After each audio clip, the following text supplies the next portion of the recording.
Assalamu alaikum. My name is James Frankel. I'm going to be speaking to you a little bit about my experiences coming to Islam. I'm speaking to you now from Honolulu, Hawaii, and it is September 2011. I'm sorry, 2010. Getting ahead of us. I am a professor of comparative religion, and I teach classes in Islam also at the University of Hawaii at Manoa. And I've lived in Hawaii now for just over 2 years, and just entering my third year. And some brothers asked me if I could speak about my experiences, so hopefully, inshallah, I can do this today, and if this is helpful to anybody, may Allah give us all hidayah. As I said, I came to Hawaii 2 years ago. Before that, I lived in New York City. I was born and raised in New York City, born in 1969, and grew up in Manhattan and part of the time in Brooklyn, another few years of my life. For the most part, had a very happy family life. My parents raised me not with any particular religion, but I think with basic set of moral values. Actually, by heritage, my background is Jewish, but I grew up in a very secular household, and there wasn't a lot of religious practice. The only connection I really had to any kind of traditional religion was from my father's side, my grandmother, my father's mother, who was a practicing Jew. And, it's from her that I learned a few things, Bible stories of the prophets. And for a brief period, my parents actually attempted to send me to a Hebrew school to learn more, but I was not very comfortable there and actually got kicked out for asking too many questions. So this is probably my character, and it has brought me, I should say, to where I am today. As a professor and as a Muslim, I continue to ask a lot of questions. So I grew up in this way, without any real religious foundation, and this continued through my life into my late teens, and I was actually at the age of 13. I had two experiences that are worth mentioning. One, I read the Communist Manifesto of Karl Marx and decided that I was a communist at age 13. I thought the values were sound, and I thought the philosophy was potentially beneficial to people. Also at that time, I suppose this might be one of the earliest exposures to Islam that I can remember. My best friend at that time was from Pakistan. I went to an international school, so I had friends from all over the world. I had a Pakistani friend who gave me a copy of the Quran and thought that it would be, he wanted me to read it. He said, "I don't want you to go to hell." And of course, at that time in my life, thoughts of hell or heaven were not really in my consciousness. And I think I took the book and put it on my shelf, and there it stayed for many years without being opened. A couple of years later, I think I became quite disillusioned as I learned more about the way that communism was actually practiced in many countries in the world. And so I gave up that philosophy as well. And it really wasn't until I entered university that I began to ask the questions that would lead me directly onto this path. I think as a child I was always thoughtful and always wondered about the meaning of life, and those basic questions of why we're here and where we're going, why we suffer. All of those things were always present in my mind, even as a child. But as I got older and when I went to university, I focused a lot more on my studies until I had a particular experience. You remember the grandmother that I mentioned before? When I was in university, I was living in Washington, D.C., and I got a phone call from my cousin who was going to school in Maryland. And it was a surprise visit from my grandparents and my aunt and another cousin, and they took me out for dinner. And I spent the evening basically just talking to my grandmother. I told her about my plans to start studying Chinese, which I was doing at the time. I told her about my plans to move back to New York, to transfer to Columbia University. And it was almost as if I saw her and she was giving me her blessing on all of these various decisions that I was making in my life as a young adult. At the end of the evening, I was walking her to her car, and in the parking lot of this restaurant, she turned her ankle and she tripped. And I asked her, "Grandma, are you okay?" And she said, "Don't worry about me. Just worry about yourself." Okay, I thought. And then I continued to walk with her to the car. I opened the door. She got in. I kissed her goodnight. And I said, "Well, I guess the next time I'll see you will be for Thanksgiving when I come back to New York." And she said to me, "God willing." And okay, I didn't think much of it at the time. I closed the door and off they drove. My cousin took me back to my dormitory and I went to bed. And early the next morning, I got a phone call, and it was my cousin.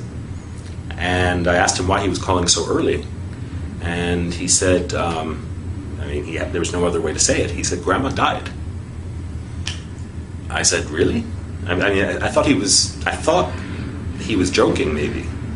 I said, "What are you talking about?" And he explained that she had a heart attack in her sleep. And of course, her final words to me, were echoing in my ears. I said, "I'll see you soon." And she said, "God willing." And I said, "Are you okay?" And she said, "Take care of yourself." So to this day, it was an unexpected visit, and of course an unexpected departure for her. And to this day, I can only wonder, about the meaning of that encounter with my grandmother, who, of course, as I said, was my only link to traditional religion. I went back to New York for the funeral, and it was a traditional Jewish funeral. And the rabbi who was giving the eulogy spoke about my grandmother and said, "Sarah was a rare treasure," he said. "She was like a jewel, and now God has taken this treasure back to him." I said, "Okay." That's what rabbis would say. When the rabbi came to my grandfather's house to pay his respects, I wanted to ask him some questions. I wanted to ask him questions about certain practices that are practiced in a Jewish home at the time of someone's death. And he told me, "Don't worry about those things." He said, "That's just tradition." I said, "Okay, then how about this? In your sermon, you said that my grandmother, I don't know how well you knew her, but you said that she was taken by God. So where is she? And for that matter, where will I go? Where will you go? Where do any of us go? And why are we here?" And all of those questions that well up in the human heart. And the rabbi, I remember very clearly, he looked at his watch and he said, "I have to go." And I don't think that he realized how angry that made me. I also don't think that he realized at that time that he set me on a course that would lead me to where I am today. Because I became very interested in those questions. And at first, I thought I would try to answer those questions, paying respect to my grandmother's memory. I would try to find a Jewish community where I could answer those questions. But the communities that I found, and again, I was just 18 or 19 years old at the time, the communities that I found were not satisfactory to me. And I asked the question, which I had asked many times as a child, is God only the God of the Jews? There are only 20 million Jews in the world, and yet there are billions and billions of other people. God created them also, right? So I began to study on my own. I began to read the Bible. And that summer, when I was in England, I was there for an internship. There were some Christians, some evangelical Christians, who sort of approached me and wanted to socialize. Of course, they also wanted me to accept their faith. I thought, okay, why not try Christianity? I've never really thought about it.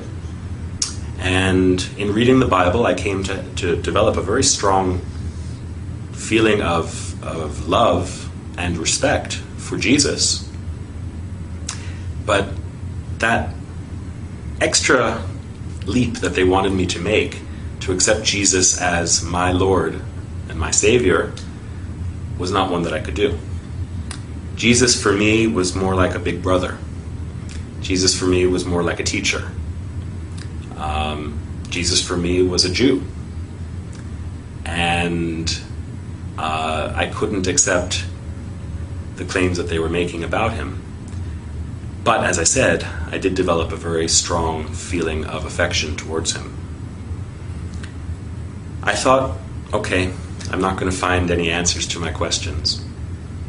On my own, I studied other things. I studied Eastern philosophies, Buddhism. I read the Upanishads.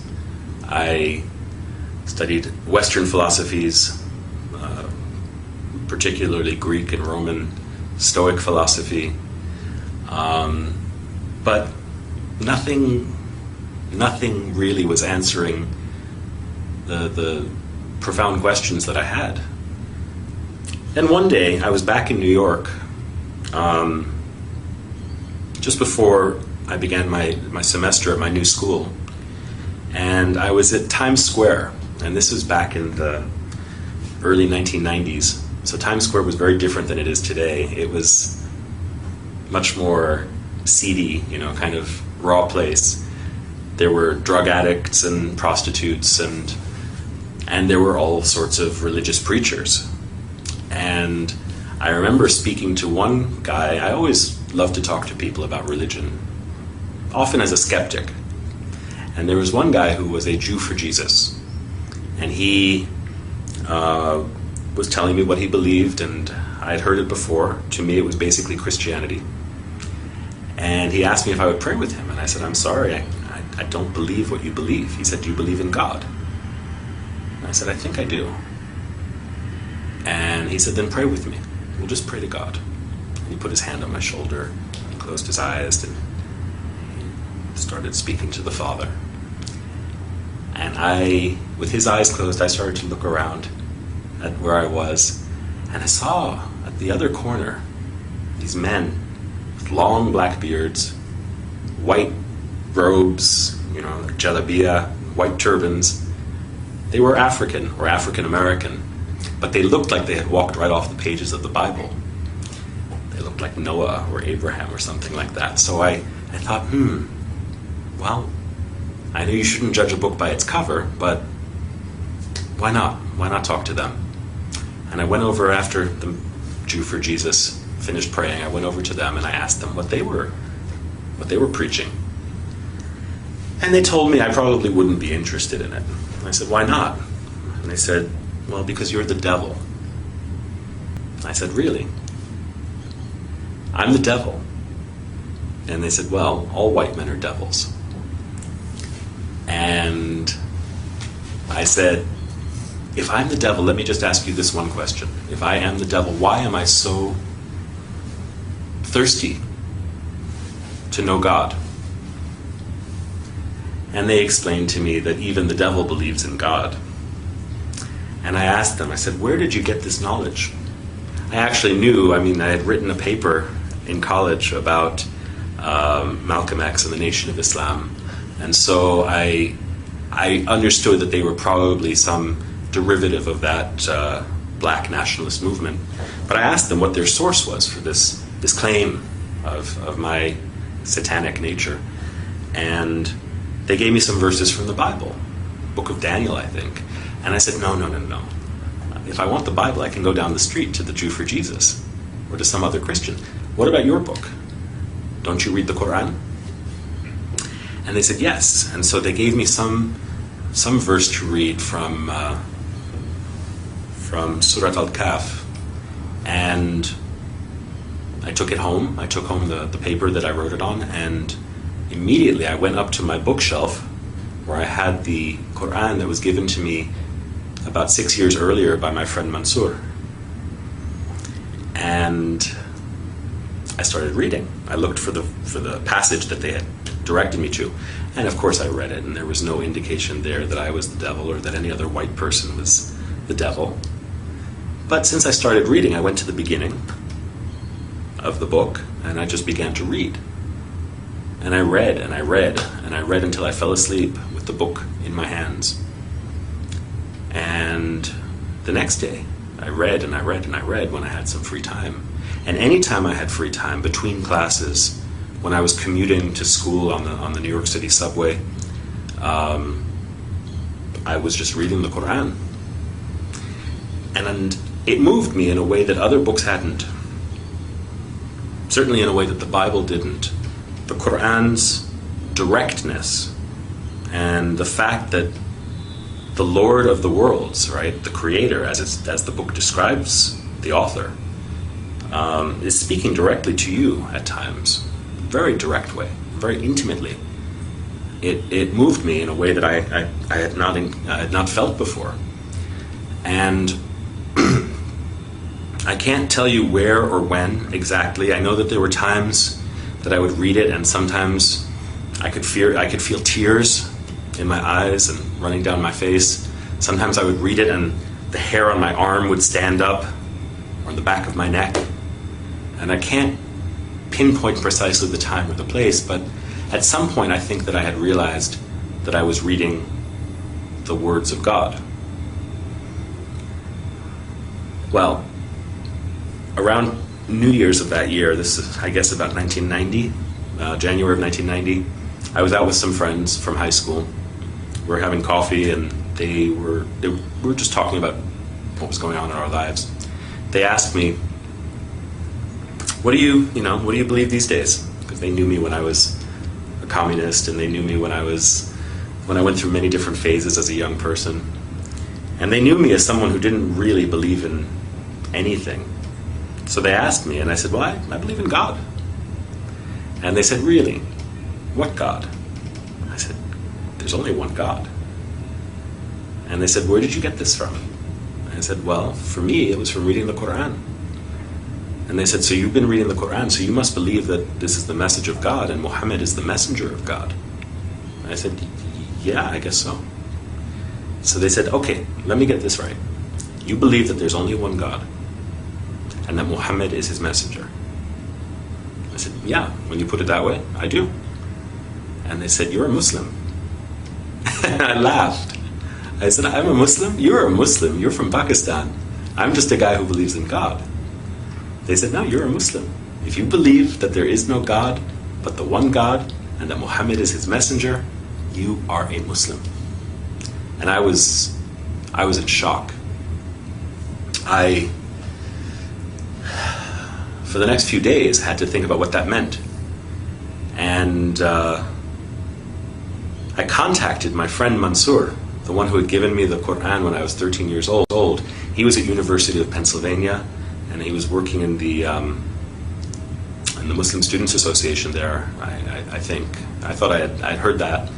And so I asked him if he could send me some literature that might, give an introduction to Islam, and also, the life and the requirements, I guess, of a Muslim.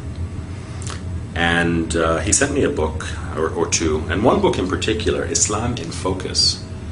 I can't remember the author's name right now, but this book provided a very good introduction, not only to basic beliefs, but also to the 5 pillars of Islam. And I learned how to make salat. I learned how to pronounce the shahada. I learned how to make my wudu. All of these things from that book. And I started praying. I guess you could say I was a closet Muslim. because I was living in my parents' home at that time, and I would close the door and I would say my prayers. And even the first time that I ever fasted in the month of Ramadan, I did it completely on my own. I had no community. I just found out what time the sun would rise and what time the sun would set, and ate at the times that were permitted. And so for the first 6 or 8 months of my life as a new Muslim, I did this completely alone. And my guide was the Quran and the book of this scholar. And that's the story of how I embraced Islam, actually. At a certain point, I had to tell my family. And so this was sort of coming out of the closet.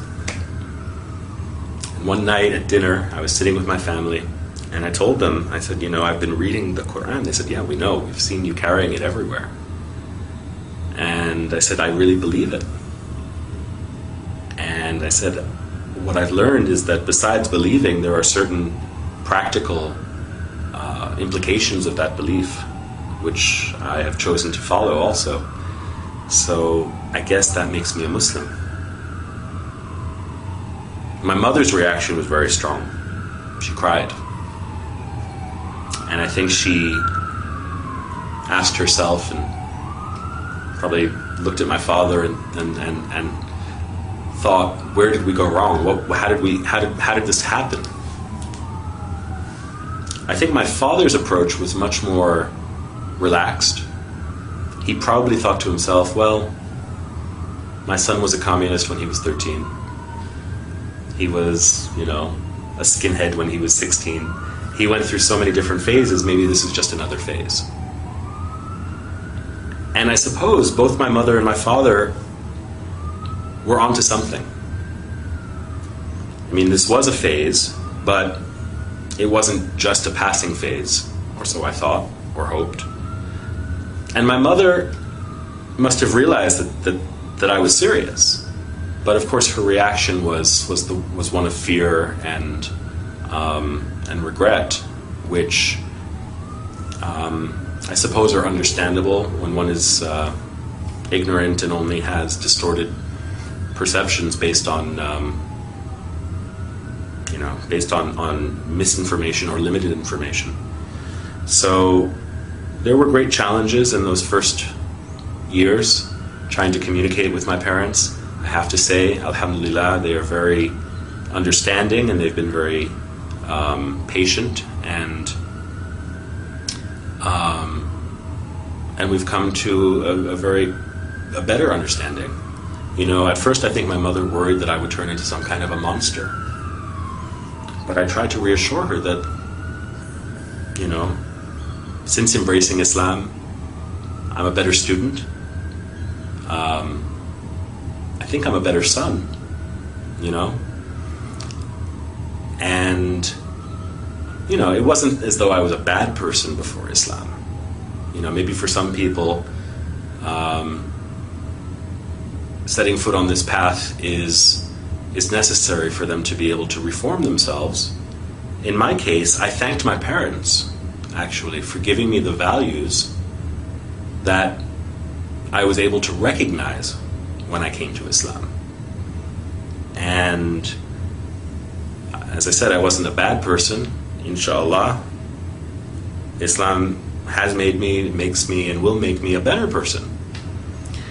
So, everybody's path is different, how they get there, and even once they embrace Islam, everybody has a different way of understanding this path.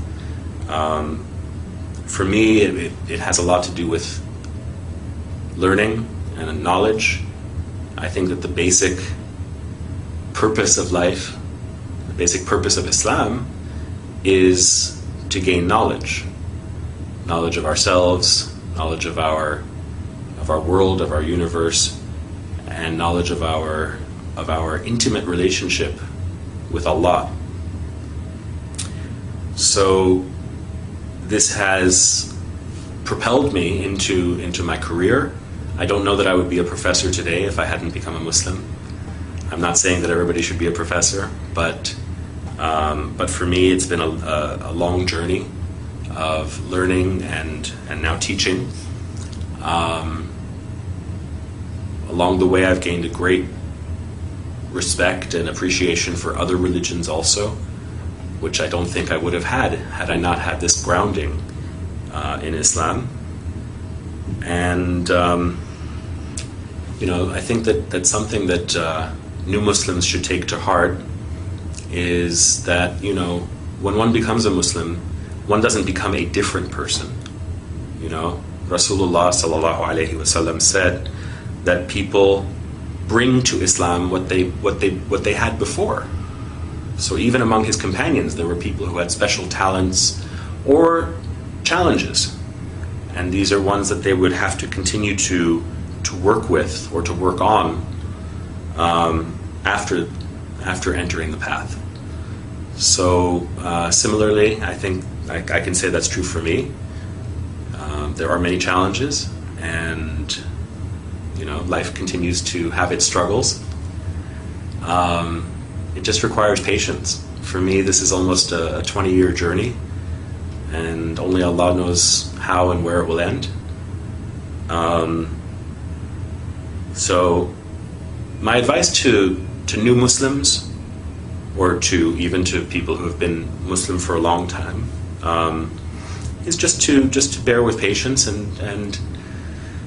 and see what Allah will surprise you with. Not with fear, but with love and with hope. If there are non-Muslims who are hearing me today, I think you owe it to yourself to know as much as you can about the things in the world around you. Islam is certainly present in the world. It's almost unavoidable in the news and in the world around us. And if you don't know any Muslims, probably will at some point. I think it behooves all of us to know each other. So, if you're curious, there are lots of resources out there.